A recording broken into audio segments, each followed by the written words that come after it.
Tá drámaí telefíse na Ghaeilge ag tarraingt áird an phobal mhór le tamala nús. Ach céird is chúis leis an lá seo, agus ar chóir a thuile a dhéanamh leis an airneall a chothú. Leabhar mé leis an aisteoir agus scríbhneoir Ó McDiarmada, thua a bhaim ar lucht feachna Rásaí na Ghailge.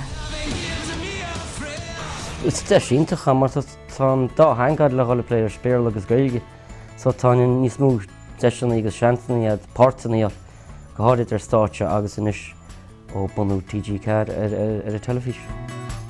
Chamach mu sin go háirid a chláirchaí cos le Rosnarún inis nach béim amór ar lífiocht na Ghaeilge. Chláirchaí gá hangacha cos le Rásaí na Ghailge nó Paddy Wackery nó na léidir siúd, hí tún an dá hanga bhead agus tá deisinaí an go chuileach an inis. Le linn chéadrá bégan nó blá clia hí éisteachtaí sin agus réidir chéile waidú na daoine agus picú me sé mar seangan na characters is it. James Phelan scríbhiad agus chuir sé le chéile anmhaid agus ar bhealach daibreann daras fra anmha because na haisteoirí bhí sa géadrá a tháinig irais. Hiag muide in áíre céir a bhíon stúrthóir ag an trip seo.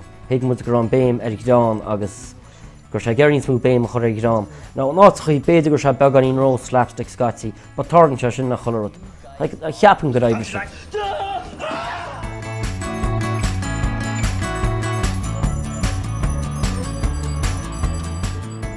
Cá nasan na chúnaí ranseama an seo I méil firsta agus bhí ag aisteoireacht sa trá drámaíochta seo.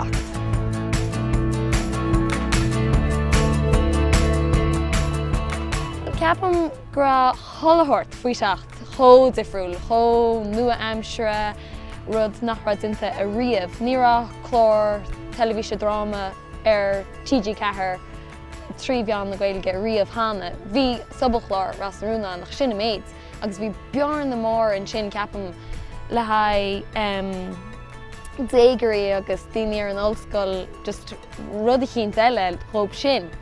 Agus thomála sin le seacht cóléirú bhí an is ar Tyrone Productions agus Sterling Productions agus ní raibh sé sin dinta hána a riamh freisin.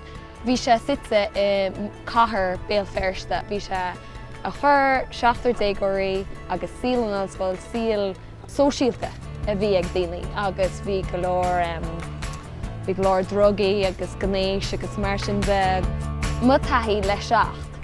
Bhí tháinig stúraí difriúil le seach ó BBC agus mar sin agus bhí sé iontach an na stúraí sin a bheith ain ach ní raibh an Ghaeilge acu. Agus bhí me sé chó aibreteach faoi seo I dosach. Agus coppla stúrthóir bhí siad just a chur béim ar an rud a bhí ar an rarc é héin agus an rud a bheith ar an scálan agus ó híh rarcaide agus ní raibh siad rilí a géisteach linn nó a bhfuil ó an rá an rarc sin go maith ó híh an aisteoireachta. Ach an sin an chéad bliain eile d'oibre mé le stúrthóir eile nach raibh focail Ghaeilge aige agus bhí sé thar cían. Dúirte níl clú an céir a tharlas a sin nach bhí rarcán agus bhí muúán agus níor chuir sé ascó sin a churbe nach raibh an Ghaeilge aige. Bálamsach amach Ghaeilge ag stúrthóir.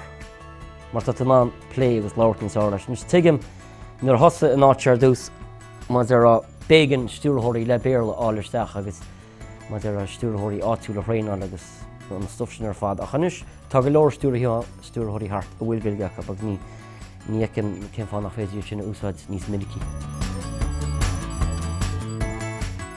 Má tá tú a gobar trímeán na Ghaeilge ceapan cholaghine ó duine si a chud d'oibre trímeán na Ghaeilge agus chuirn siad tú I Musca.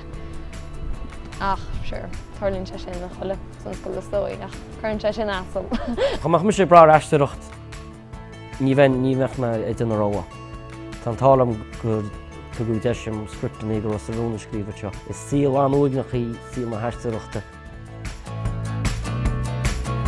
Brálam sa sús a rís go mór agus í béal feirste just haithan má amhús an sin lam na daoine is cholathairt.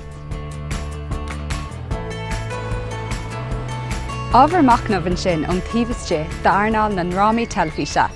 Airneall a mín dúchlann rumpaí a gcónaí.